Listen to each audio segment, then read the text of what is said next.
Assalamualaikum warahmatullahi wabarakatuh. Waalaikumsalam warahmatullahi wabarakatuh. Alhamdulillah kita masih diberi kesempatan untuk berbincang tentang Islam dan juga kebudayaan lokal. Nah, untuk kesempatan kali ini saya bersama narasumber. Sebelumnya perkenalkan, nama saya Siti Nurul Azizah dengan NIM 2040210011. Saya merupakan mahasiswa dari IAIN Kudus. Dan di sini saya bersama narasumber, beliau Bapak Ustadz Sudirman yang merupakan warga asli dari Kota Kudus. Nah, untuk kesempatan kali ini saya dan juga narasumber akan bersama-sama membahas tentang momentum atau bangunan yang dimana menjadi sebuah ciri khas dari Kota Kudus, yaitu dari Menara Kudus. Nah, langsung saja di sini saya langsung persilahkan kepada narasumber tentang bagaimana asal usul dari menara. Jadi dari kesempatan kali ini saya dan juga narasumber akan membicarakan tentang Menara Kudus yang menjadi salah satu khas ciri dan juga bangunan bersejarah dari Kota Kudus. Ya, langsung saja, Pak. Saya di sini ada beberapa pertanyaan. Untuk yang pertama, legenda dari berdirinya Kota Kudus, berdirinya Menara Kudus sendiri itu apa ya? Ya, kalau kita melihat Menara Kudus ini tentunya kita juga tidak lupa tentang sosok Sunan Kudus, yaitu Sayyid Ja'far Shothiq. Bagaimana beliau dulu berjuang sampai di tanah Jawa, khususnya di Kota Kudus ini. Dari awal beliau ini berasal dari negara Palestina.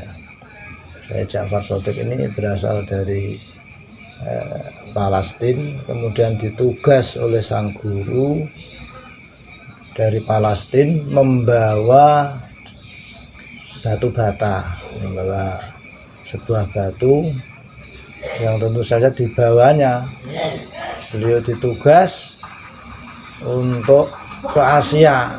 Akhirnya singkat cerita memang sampai di Kudus ini membawa batu asli dari Palestina. Bahkan masjidnya pun ini juga dinamakan Masjidil Aqsa, itu pun atas perintah sang guru. Dan sampainya di Kudus, beliau membangun masjid.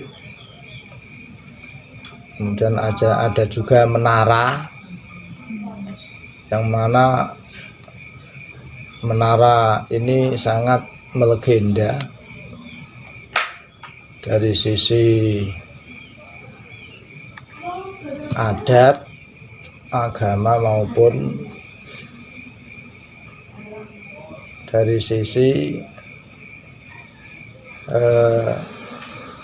tempat peribadatan. Jadi adanya Menara Kudus ini tentunya tidak lupa kita membahas tentang empunya dulu, yang punya membawa Kudus, adanya menara sebagai daya tarik Kota Kudus ataupun sebagai ikonnya orang Kudus. Yaitu untuk legendanya ya, Pak. Kemudian untuk bangunannya sendiri ini tuh ada unsur-unsur akulturasi atau unsur-unsur yang untuk menarik dari kebudayaan lokal atau tidak? Pasti ada itu. Kita lihat dari bangunan menara sendiri ini kan sangat mirip sekali dengan candi Hindu ya. Di samping itu sangat kental sekali ini. Bahkan gapura-gapura yang ada di depan masjid, gapura kembar 2 itu. Kemudian yang di depan masjid gapura justru lebih besar daripada yang ada di dalam masjid. Dalam masjid juga ada 2, kemudian di luar juga ada gapura kecil di depan masjid itu, gapura kembar itu. Jadi unik. Di samping mirip sekali dengan candi Hindu, di situ juga kalau kita menengok di sebuah kolam selatan masjid itu juga ada macam padasan ya, padasan yang di situ ada bentuk arca atau apa itu, arca 8 yang menunjukkan itu bukan hanya Hindu saja tapi Buddha itu. Kalau arca yang ada di padasan selatan masjid ini menunjukkan bahwa di situ ada unsur Buddha, kebudayaan. Jadi perpaduan antara Hindu, Buddha dan Islam. Fungsinya sendiri untuk apa itu Pak? Menarik perhatian ya, lebih ke menarik. Tentu saja untuk menarik perhatian masyarakat bahwasanya Islam ini juga merangkul dari kebudayaan Hindu maupun Buddha. Jadi semua dirangkul, tujuannya agar mereka ini mau masuk Islam. Tentu saja dasarnya Syekh Ja'far Shadiq atas dasar sabda daripada baginda Rasul Shallallahu Alaihi Wasallam yang berbunyi wajahidu fi sabilillah bi amwalikum wa anfusikum wa alsinatikum. Di samping jihad fi sabilillah itu agar supaya manusia yang ada di sekitar Kudus ini memeluk agama Islam dan juga merangkulnya. Itu di dalam jihadnya fisabilillah ini bukan hanya dengan ucapan saja, tapi dengan harta bendanya, bi amwalikum dengan harta benda, kemudian wa anfusikum jiwa dan pikirannya juga tercurahkan untuk masyarakat yang ada di sekitar Kudus sendiri. Kemudian wa alsinatikum dengan ucapan yang baik, sehingga Hindu dan Buddha bisa diajak untuk menjalankan syariat Islam, memeluk Islam dan menjalankan syariatnya di kota Kudus yang kita cintai ini. Tentunya perpaduan antara Hindu, Buddha dan Islam itu menjadi daya tarik tersendiri, menjadi keunikan tersendiri bagi masyarakat Kudus tentunya. Ya, kalau itu sendiri ada ketertarikan antara dari budaya agama Hindu dan juga agama Buddha tadi, menjadi tertarikan itu. Kemudian selanjutnya dalam menara itu kan tiap tahunnya ada buka luwur. Itu gimana Pak? Ya, itu buka luwur sendiri itu artinya kan makam itu ya. Itu memang setiap tahun diadakan adat yang baik. Di samping adat tersebut ini sebagai pelajaran bagi masyarakat, yang mana di situ juga di acara buka luwur itu ada acara doa-doa bersama, kemudian ada membagikan nasi, sedekah dan lain sebagainya. Ini tentunya agar semua lapisan masyarakat di samping berdoa juga bersedekah ala kadar menurut kemampuan, karena bisa jadi bersedekah ini juga anjuran daripada baginda Rasul Shallallahu Alaihi Wasallam, bahwasanya bersedekah ini bisa menolak bala. Dan di dalam doa bersama tentunya ada kebersamaan, tidak ada bedanya.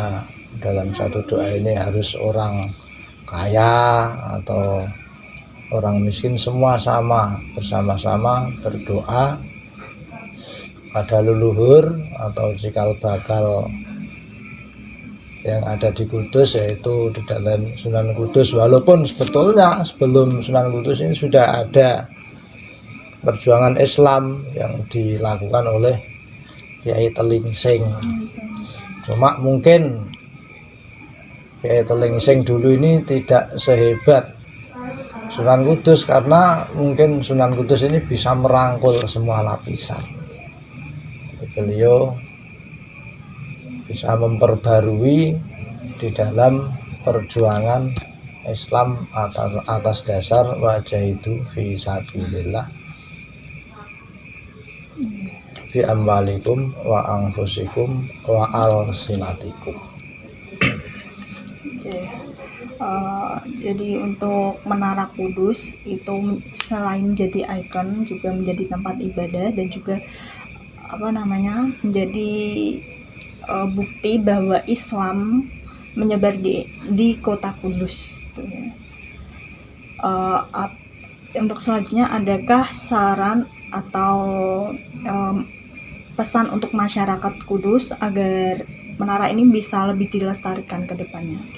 Tentu saja kita sebagai masyarakat juga memang harus melestarikan, karena di Menara Kudus ini memang banyak legenda ini, bahkan mitos-mitosnya ini banyak sekali ini. Kalau tidak dijaga, tidak dilestarikan oleh kita masyarakat, nanti siapa lagi? Karena sudah terkenal ini zaman dari dulu sampai sekarang. Tidak ada pejabat ini yang berani untuk sowan ke Kudus. Tentunya itu kenapa kira-kira itu mitosnya? Dulu itu ketika Syekh Ja'far Shadiq Sunan Kudus itu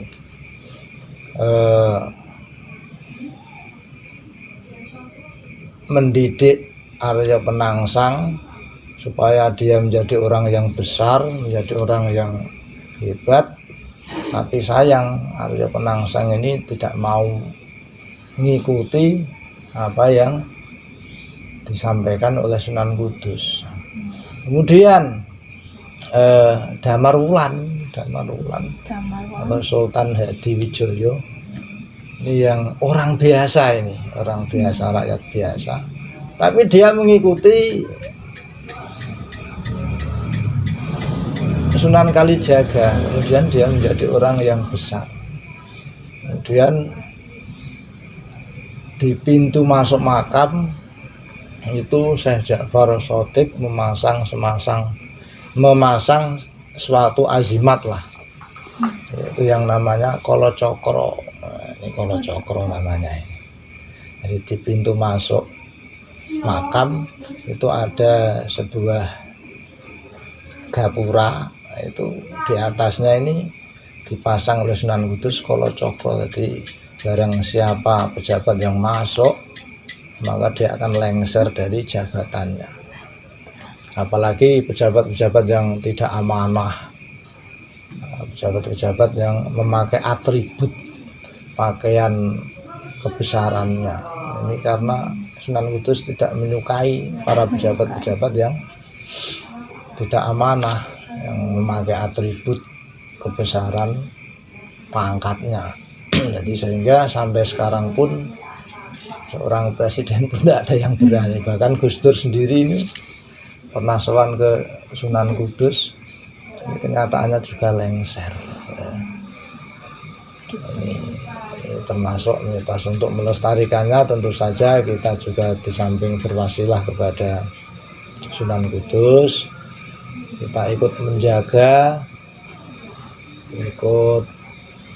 artinya di dalam kita menjaga, kalau kita datang ke menara ini jangan merusak atau mencoret-coret yang ada di sekitar menara. Bahkan kalau ada orang lain misalkan ingin mencoret, tentu saja kita tidak segan untuk melarangnya langsung, karena ini termasuk cagar budaya yang ada di Kota Kudus. Bahkan para pengusaha pun karena pengen ngambil berkahnya Mbah Sunan Kudus, banyak sekali gambar yang ditempel di usahanya, seperti jenang ada gambar menara, kemudian Gus Haryanto ini juga semuanya dipasang gambar menara dan menjadi ikonnya sendiri, menjadi ikon orang Kudus, termasuk menara itu. Sudah terkenal ini. Pak, biasanya juga dari pengunjung banyak yang dari luar kota juga. Ya, luar kota, luar Jawa bahkan kalau sebelum pandemi ini banyak sekali, ada yang dari Kalimantan, ada yang dari Sumatera. Jadi pernah saya malam-malam pas waktu pandemi awal-awal itu, ketika ditutup, mereka menunggu, ternyata 2 rombongan memakai minibus kecil, dia nggak pakai bus karena dilarang, pakai minibus kecil 2. Itu ternyata dia orang Sumatera. Jadi menunggu di luar masjid sampai pagi. Karena saya sendiri juga waktu pandemi awal itu ziarah sekitar jam setengah 11 sudah ditutup karena aturan pemerintah. Jadi ternyata ada peziarah dari luar Jawa memakai armada 2 minibus, jadi nggak pakai bus karena takut nanti dilarang masuk.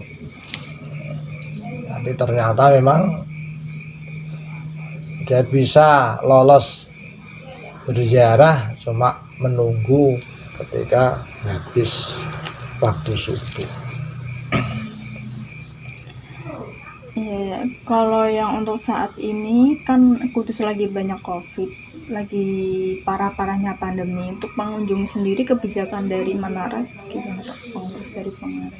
Untuk saat ini kayaknya dari pihak Menara Kudus itu mengikuti aturan pemerintah.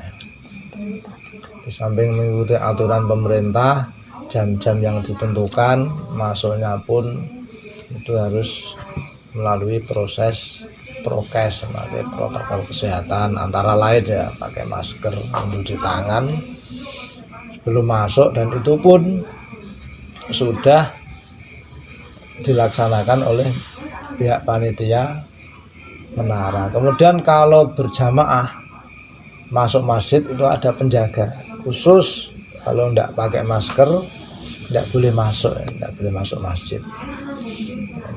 Saya menyaksikan sendiri, kalaupun lupa hanya ditaruh di kuping, ini disuruh membetulkan, disuruh memakainya, mengikuti aturan pemerintah saat ini, karena ini masa pandemi yang katanya lagi parah ya, lagi zona merah. Ya. Mungkin itu saja pembicaraan tentang Menara Kudus untuk kali ini. Untuk pesannya juga, kita sebagai warga Kudus sudah semestinya untuk melestarikan peninggalan dari ulama, khususnya Menara Kudus itu ya. Itu saja yang bisa saya dan juga narasumber berikan. Mohon maaf apabila ada kesalahan yang kami sengaja maupun tidak. Wabillahi taufiq wal hidayah. Wassalamualaikum warahmatullahi wabarakatuh. Waalaikumsalam warahmatullahi wabarakatuh.